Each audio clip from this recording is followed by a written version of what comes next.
everybody. Welcome back to the Tipsy Ghost. We're your tipsy hosts, Sarah, and Lindsay. Hey, guys. Hi. Hey, I have a fun question for you guys. Oh, so do I. Also, What? I was going to say ditto, and it started to come out as dibs, which was wrong, so I just said also. Move along. Okay. We're doing great. I just thought of something funny. I thought you Okay. guys should answer. And I'm curious to see what you would say about me in this question. A little get to know you with the We'll TTG. Get to know you real quick. Okay. How long would you last in a zombie apocalypse? Oh, for a while. I bet you would. Yeah. You'd stay inside. I'd stay inside. Also, I'm fine if they're zombies. I'm fine unaliving them. If they're animal zombies, though, I probably couldn't. Not aliving Death. them? Do you mean Unaliving. killing them? Well, I've been watching TikTok lately. You can't say killing on It's a bad TikTok. word. Oh, okay. I was like, what is unaliving? So you'd be death by zombie dog. Oh, yeah. Zombie I'd probably werewolf. pet it. Okay. Yeah. After like a couple weeks, maybe? Fun fact, pertaining to this, kind of, there was a snake in our windowsill. There's like to go snake in my absolutely not. window. to go in the basement. I noticed it while I was watering the flowers. I was like, oh, hi, snake. Before I thought about, is this a nice snake or a not nice snake? I So- wouldn't know. Luckily, it was a nice snake, but I Oh, no. I got- Absolutely not. far too close to it before I ever thought maybe I should think about these things. One time I was on a jog in the Ozarks and I almost stepped on a copperhead. No. Oh. I hate snake stories so much. It was all coiled up in a little tiny ball. No. I didn't even Oh hardly my see gosh. it. Blended right in. Mine had a baby. Oh, with It was it? cute. Yeah, That's kind of cute. it was. Don't worry, they're gone now. Lindsay, how long are you going to last? Immediate death? Immediate death. Because this was actually like we did this as a project once in grad school about Oh, interesting. take your team for your zombie apocalypse, and nobody wanted me on their Oh. team Oh, that's hurtful. because one of the first things I said is I can't unalive someone.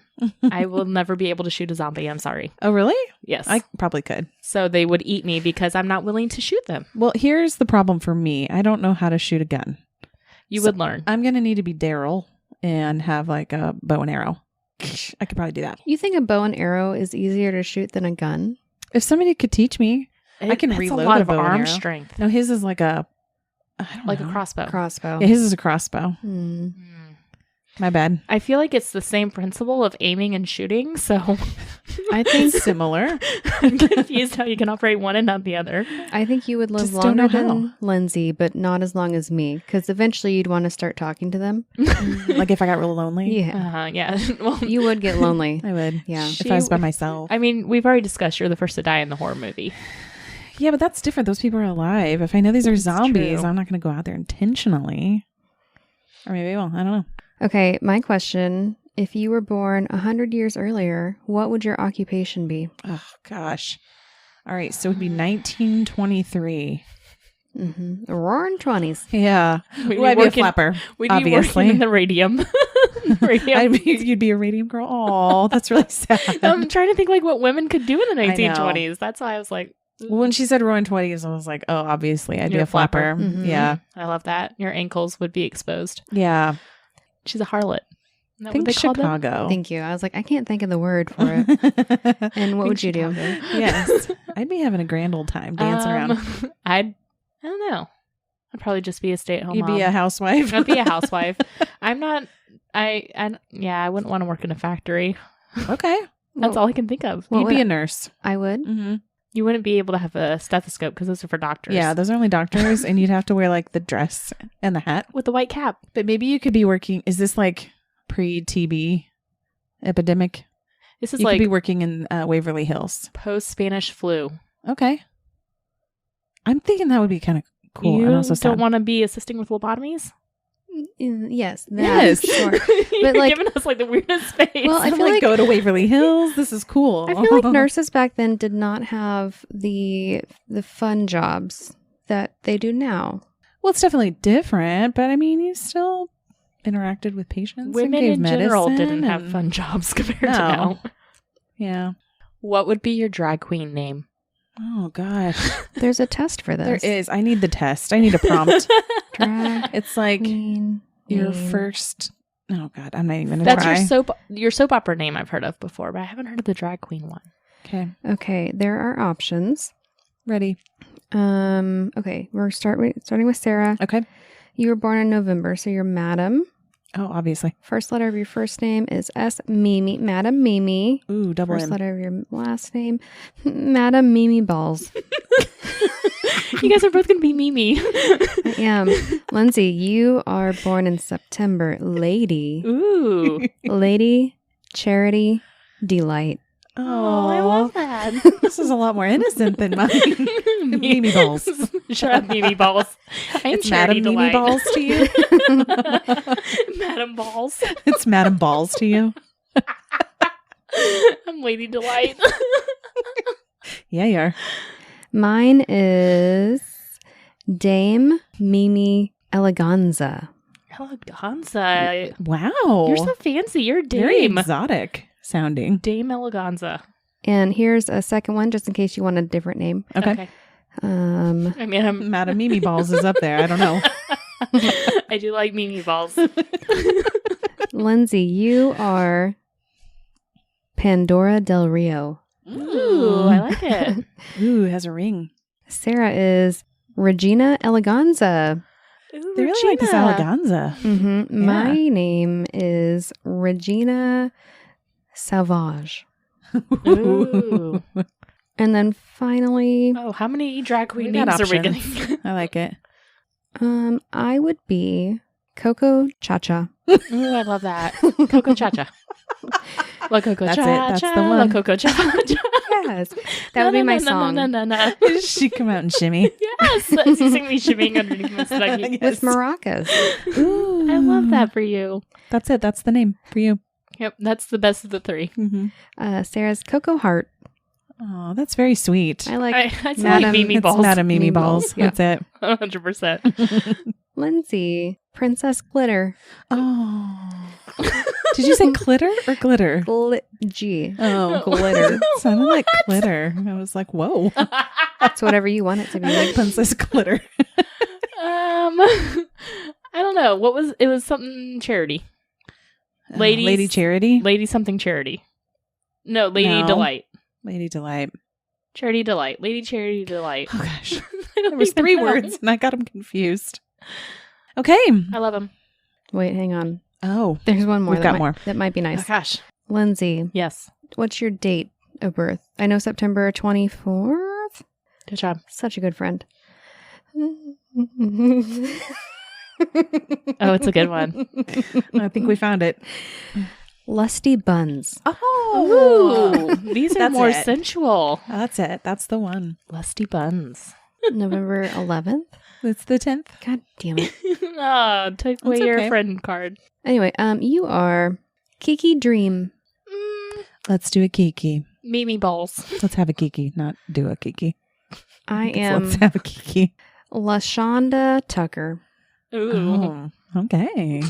So, great question. Thank Next. you. I didn't know that Ready? would go off. So, Go off. well, there would be so many quizzes. Okay, this one is really going to pick your brain. Would you rather explore space or the deep sea? Space. Ooh, why? You know, some people can say we know more about space than we do the deep sea, but there's at least a lot of things and creatures we know about the deep sea, but I don't know a lot of creatures of space, and I would like to find them. She wants to find the aliens. Would you go, like, say we could go anywhere without any health problems or dying? Mm-hmm. Would you do that? Oh, for sure.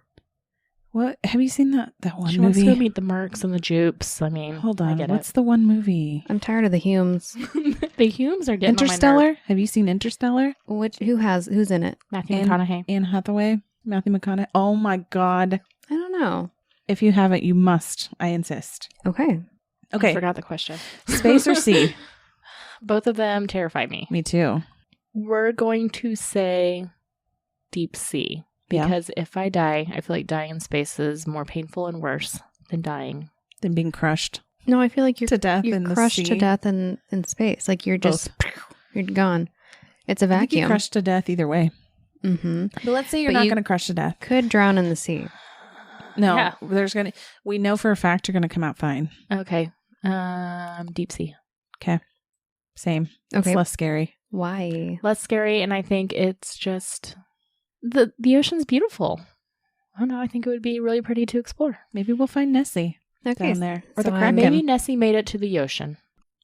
If you had to lose a limb, which one would it be and why? Gosh. I hate them all. Like, I hate could all it the just be like answers. a finger, or are we talking like a whole arm?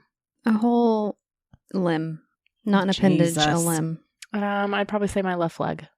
I don't want to lose an arm. I was going to say left leg too, but then I'm like, Prosthetic legs, I feel like okay. have yeah. come a long way. I like that. That's easier, I think. I mean, they Okay. all would be very difficult and challenging. They'd be difficult, but I feel like I could figure out a prosthetic leg versus a prosthetic arm easier. Yeah. Same. Okay. What is the most ridiculous thing that you believed as a kid? Oh, God. Um, You look embarrassed. You look What's like you're wrong? trying to decide if you want to tell us. it's kind of bad. Okay. Like, and not in a funny way. Oh. Oh, no. I believed that all you had to do was go to college and get a nice job and your life would be wonderful. This took a depressing turn. Yeah. Not like I believed in Santa Claus. Sadly, we all believed that. Here we are. The American dream lied to us. I can't really think of anything like that off the top of my head.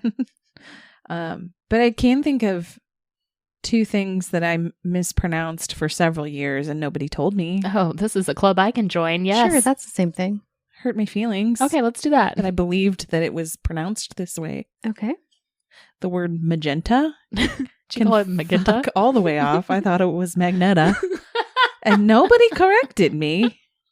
You're just being fancy. Magneta. That was hurtful. And also Grand Prix. Grand Prix. It was obviously a Grand Prix. And there was a car called a Grand Prix that I loved and I wanted one. Pontiac, yeah. Yes. My sister had one. You said I want the Grand Prix. I wanted a Grand Prix.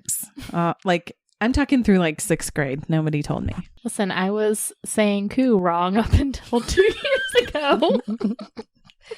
I think like There's a couple still months things. ago, we told you something. Yeah. As a kid, I used to call like Italian dressing Idolin, Aw. and my parents thought I was being adorable until they realized I honestly thought it was called Idolin. That is kind of cute. Did you have anything that you believed in that was embarrassing? I'm sure it'll come to me later. I just couldn't think of anything. I'm sure there was lots. Yeah, 'Cause I would have given your background. A very sheltered life. I checked underneath Yeah. my bed for the longest time. Mm-hmm. That's just common sense, Okay, y'all. boogeyman. No, if I was a murderer, I would hide under someone's bed. Speaking of boogeyman, we're going to talk about a real life boogeyman, aren't we? A real life boogeyman. What's our topic tonight? True crime. Oh, John. I thought She's going to spoil the name. his name is John. That's our true crime John. remix. John List. We're doing a true We're talking crime. about John. You know John. John List. You heard about him? Well, I had not heard of him until you guys said this topic. Yeah, she did. I Googled and I was like, oh, yeah, that's fascinating. it is. It's kind of a fascinating story. In a terrible way. Absolutely. And let me tell you about him. His name was John List, You don't say. We got that. just to clarify. And Got he it. was born in Bay City, Michigan, and was an only child to John and Alma. And I know he and his father are both named John, but he's not a junior because they had different middle names. Oh, John. wait. Is that what differentiates John and Yeah. John Juniors? You have to have like the same The full name. exact name. Because I my literally friend, did not know that. my friend is a third. So him, Oh, he's Trey. yes. Mike's a But- junior. Oh, hmm okay. I did not know that. You learned something new. We learned something new. The family were devout Lutherans and assisted with Sunday school. List graduated high school in 1943 and enlisted in the Army that same year. I see what you did there. Oh, I was like, what? Got it. Enlisted. He Got it. served as a laboratory technician during World War II. His father died the next year in 1944 and unlisted or discharged from the Army in 1946. After he was discharged, he enrolled at the University of Michigan, where he earned a bachelor's degree in business administration and a master's degree in accounting. Oh, don't you know? That was my Michigan accent. Isn't that more like Minnesota? I think so. They're Oh, yeah. close to each other. They are close. That was her impression of List. Except I can't say anything except for that phrase. I'm from Michigan, don't you know? It's supposed to be Minnesota, so I tried. Okay, got it. He's from Michigan. We sound just like him. While at college, he was also a member of the Reserve Officer Training Corps, also known as the ROTC. There you go. The Korean War had escalated by November 1950, and List was called to active duty. He met his future wife while stationed at Fort Eustis, Virginia. His future wife, her name was Helen Morris Taylor, a widow of an infantry officer killed in action in Korea. Fun fact. My grandma's name was Helen Taylor. My cat's name was Morris, so together. Full circle. May he rest in peace. Also her. Yeah, may they rest in peace. All right, so Helen, she lived nearby with her daughter Brenda. Helen and John were married in 1951, and the family then moved to California. It was there that the Army reassigned him to the Finance Corps, which is apparently a thing and is a support branch that is responsible for not only payroll to the military, but purchasing and acquiring supplies and services. So, very important. He sounds like it. He served for another tour in 1952 and then moved the family to Detroit, Michigan, where he worked for an accounting firm. Later, he switched jobs to be an audit supervisor at a paper company in Kalamazoo. Dunder Mifflin, is that you? Yes. It is me. It's their branch in Michigan. Oh, yes, that's right. Kalamazoo is also where his 3 children were born. Ooh, Kalamazoo. Oh, now that is maybe Swedish, Dutch. Who knows? I think it sounded pretty good to me. By 1959, List was the general supervisor of the accounting department. Around this time, Helen was becoming more and more unstable, which one of you two gets into later. Me. Mm-hmm. And his stepdaughter Brenda married and left the house. List moved the rest of the family to Rochester, New York, and took a job with Xerox, where he became the director of accounting. What's a New York accent? Hey, I'm working here. Yes. No, that was good. Thank you. Was that Boston or? That's what I kept saying when we were in Boston. I'm walking here. You did. We dared you to do it while you were walking across the street. It worked. It did. In 1965, he became vice president and head of accounting at a bank in Jersey City, New Jersey. With his job change came another move. List relocated his wife, Helen, his children, Patricia, Frederick, and yet another John. Also, I believe this might be a Junior. Was he an actual junior? I think he is a junior. And his mother, Alma, into a 19-room Victorian mansion named Breeze Knoll. This was located at 431 Hillside Avenue in Westfield, New Jersey, which, fun fact, is only 2 blocks away from the Watcher House. Lots of fun facts. To live in a house one day that has its own name because it's that fancy. That's the dream. I dreamed a dream. Of time gone by. Thank you. You started out really low, though, so I didn't know what to do with my tone. Yeah, well, you got to start low. Okay, gotcha. So we're going to get into a little bit more of the details about motives and why John decided to do the things that he did. But for now, I'm going to tell you guys what he did. He just kind of had made the decision that he was going to go ahead and get rid of his entire family. He already owned 2 different guns, a handgun that he owned from the military, and his father's Colt revolver.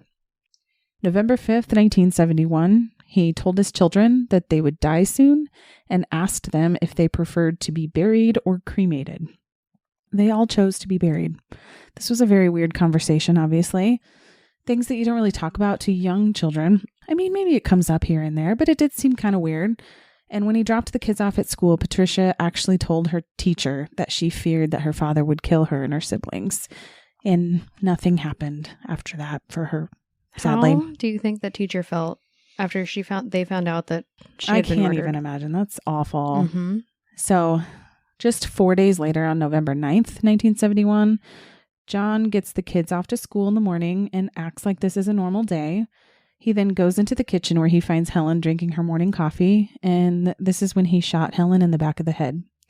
His mother heard the commotion and began yelling, asking what was going on, so he ran up the stairs to his mother's room where she was staying in a separate type apartment. He pointed the gun at his mom and shot her in the head above the left eye, killing her instantly. He then went to the basement, got some sleeping bags, and laid them out in the family's ballroom. He dragged Helen's body out on top of the sleeping bag and laid it on top, and he left his mother's body upstairs in the apartment. Throughout the day, he worked on cleaning some of the crime scene, and mostly because John had been diagnosed at some point in his life with OCD, and the mess just drove him crazy. So he just didn't really care that he was going to get caught necessarily, but there was just too much mess, so he had to clean it up. He also decided he was going to mail himself a key to his desk, so it would be in the mailbox. And he was hopeful that officers would eventually find this key and use it to open his desk instead of breaking into it. Again, it's because his OCD just couldn't handle the thought of them breaking the desk instead of using the key to open it nicely. He had some issues.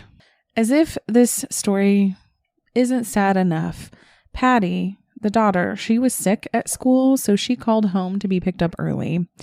And when she got home, John shot her in the back of the head and dragged her body also next to Helen's. Later on in the day, he picked up Fred, their youngest, and Fred was very eager to get inside to feed his fish. So while Fred was feeding the fish, John shot him also in the back of the head. John decided to go ahead and take a break. He decided he was hungry and he needed some lunch, so he did just that.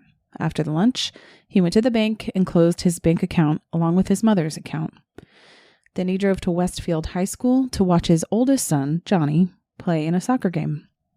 When they arrived home, John shot Johnny, but Johnny didn't immediately die.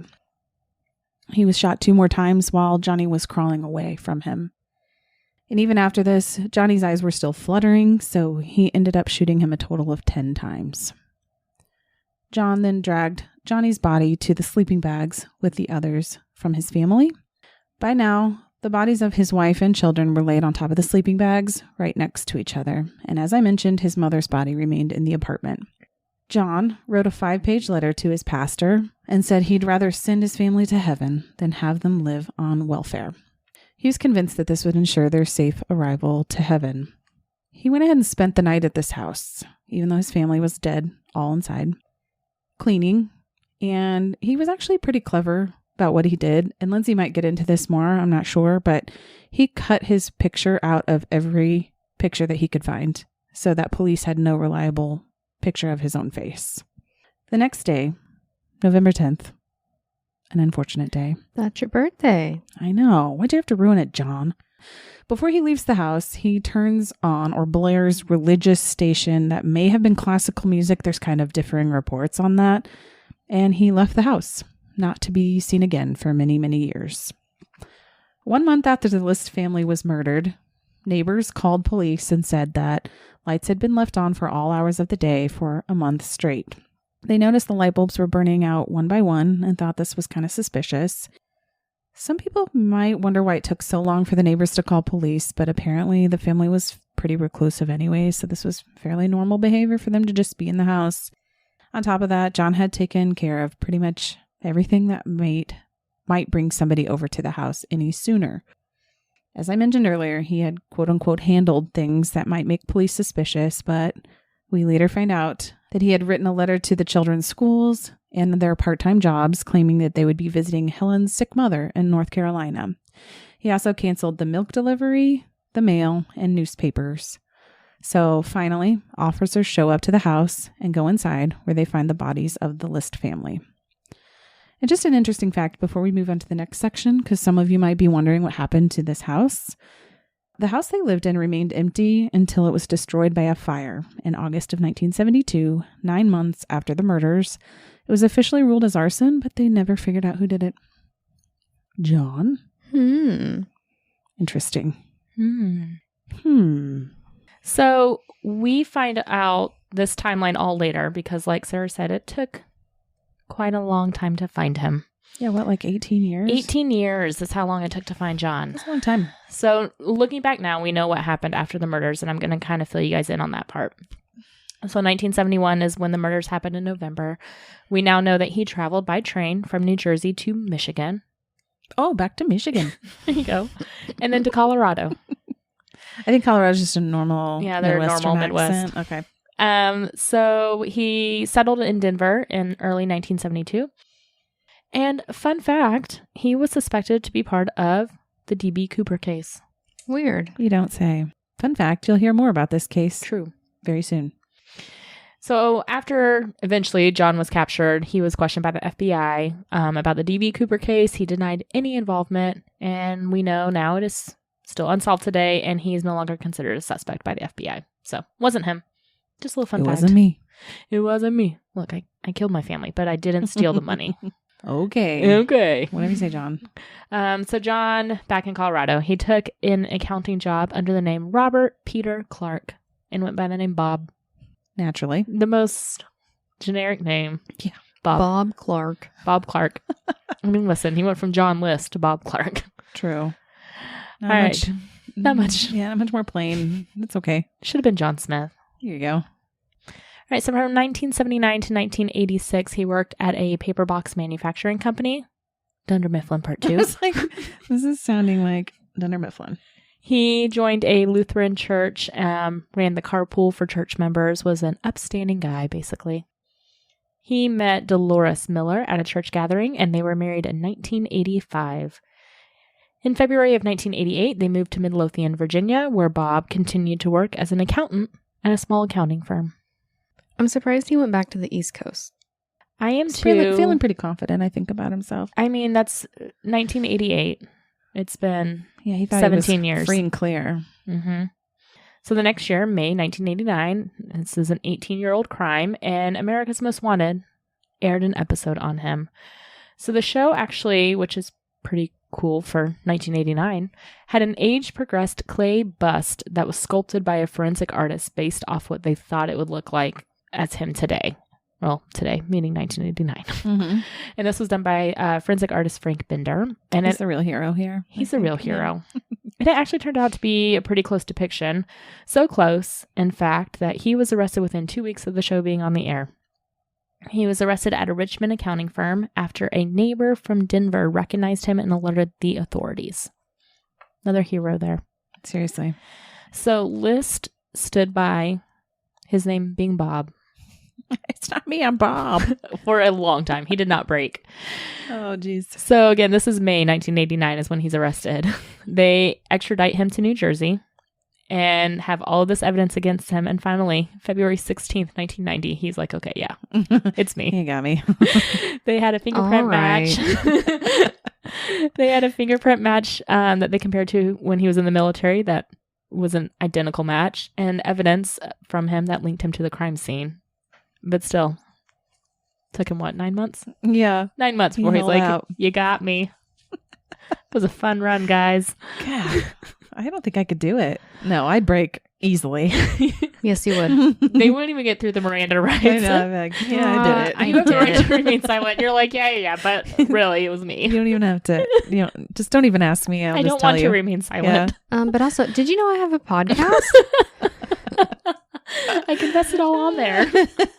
I'd make you guys famous. Thank you. You're welcome. I All think right. that'd be infamous, but yes. We wouldn't want to be known. True. So at trial, If you get arrested for murder, please don't mention us. Noted. Thank you. Okay. I You- can't promise anything. You know me too well. I promise, she just said noted. If I have a cellmate, I am blabbing everything. Yeah. I mean, I might be able to hold out for like a little bit, but A In couple my You're minutes. not hours? going to last long in prison. You're going to be the snitch. oh, absolutely. I just like to talk to people. I don't know. I think you'd be like a popular one in prison. Oh, ooh. Like- Is that a bad thing? Like I'd be everyone's bitch? You would do well in prison. No, You. I think everyone would like you. All right, so now we know how Sarah's going to do in prison. Fun fact, not well. Not well. I disagree, but okay. We're going to go to trial. Okay. Okay, let's do it. All right. So at trial, we finally find out the motive here. So at trial, List confessed that his financial difficulties reached a crisis level back in 1971. He was laid off because his bank was closed. But he did not want to share this with his family, so he continued to get up and get dressed every day, leave the home, and act like he was going to work. He was not. Sketchy. He was going to the train station, or he would go to job interviews and just find ways to waste his time reading the newspaper. So he kept up the facade, basically because he was afraid of being humiliated. He was afraid of what people would say, what his family would say, so he didn't tell anyone. He was diverting money from his mother's bank accounts to avoid defaulting on his mortgage. Their financial problems continued to get worse, and he even told his kids to get part-time work to teach them responsibility when really he just wanted them to bring money into the home. And then he was also dealing with Helen. Yeah, Helen had her own set of problems. Helen had some problems, mainly being she was an alcoholic, and she had untreated syphilis.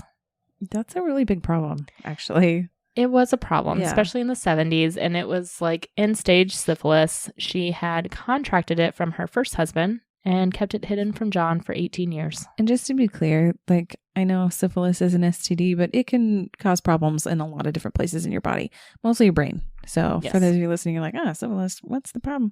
Well, it can cause a lot of problems with your brain, and I'm guessing that that's what she had, neurosyphilis. Blindness, Yeah. of which she was blind, or half blind at least. So according to trial testimony, Helen had pressured List into marriage by falsely claiming that she was pregnant. Then she insisted on getting married in Maryland, which at that time did not require a premarital syphilis test. And back then, those were mandated in most of the states. Up until like the 80s, right? She got around that. So he did not know, is what I'm saying, that she had syphilis. Sure. Until the end of her life.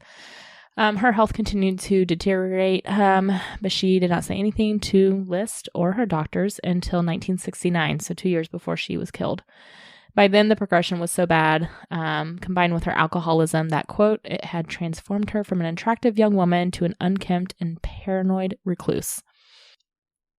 She publicly humiliated List constantly. She compared him to her first husband in regards to his sexual performance. Spoiler alert, he did not come out the winner in that competition. Oof. To this guy who had lost his job, couldn't afford anything. He's already the lowest of the low. Yep. She kicked him. She kicked kicked him him. while he's down. Yeah. Kicked him real hard and found out that she'd been lying to him for their entire marriage. So Yeah. I think this is what set him off. So a court-appointed psychiatrist testified that List suffered from, like Sarah said, OCD, and that he saw only two options, either accept welfare or kill his family and send them to heaven. And to him, welfare was unacceptable. It was not even an option, but murder was an option. Yeah, that was okay. Yeah, it was Because reasonable. he was doing them a favor. Yes. His thinking was that welfare would expose him and his family. It violated his morals of taking care of his family and being the provider, and was seen as a weakness. So I feel like a better option would be to sell your 19-room mansion and Yes. just move into something more sensible. like a 4-bedroom house. Right. Maybe 3.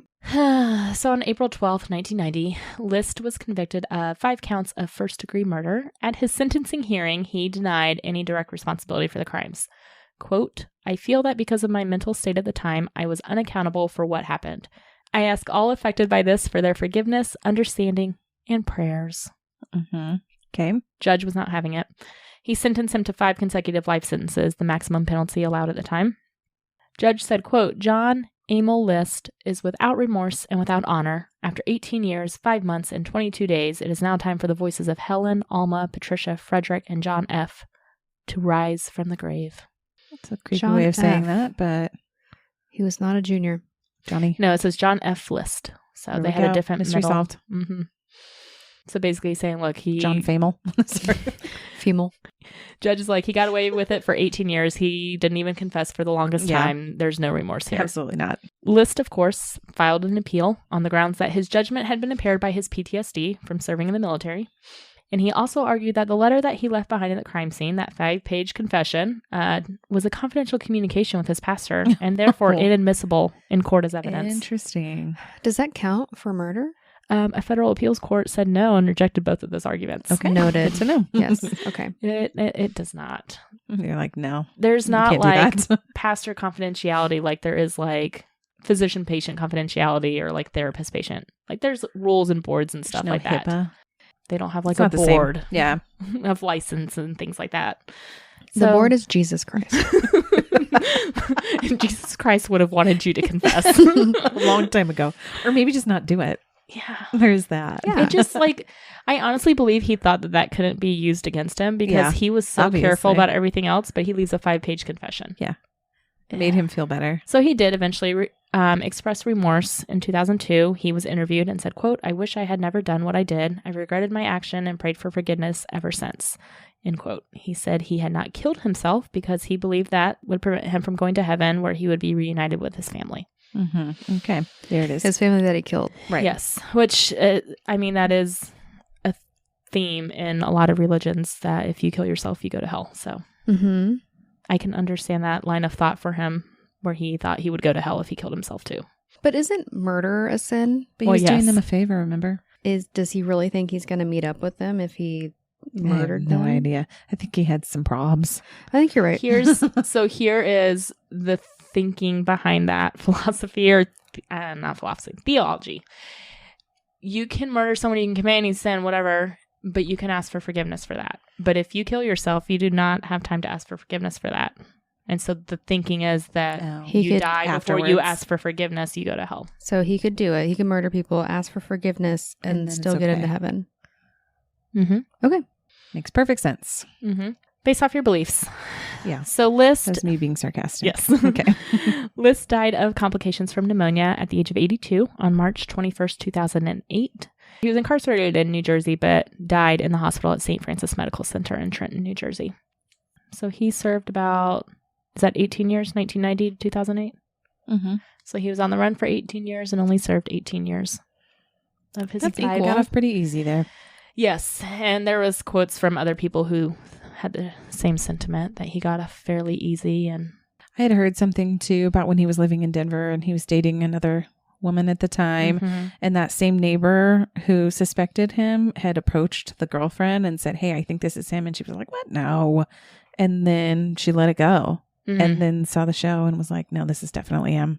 Oh, wow. And that was like a year later. So It's impressive that they were able to make that sculpture I know. despite him cutting out all the pictures. Yeah. And like we were talking about, like he was getting really confident and like going to church groups and really putting himself out there and just living a normal life. It's still in the same field, too. He was still Yeah. being an accountant.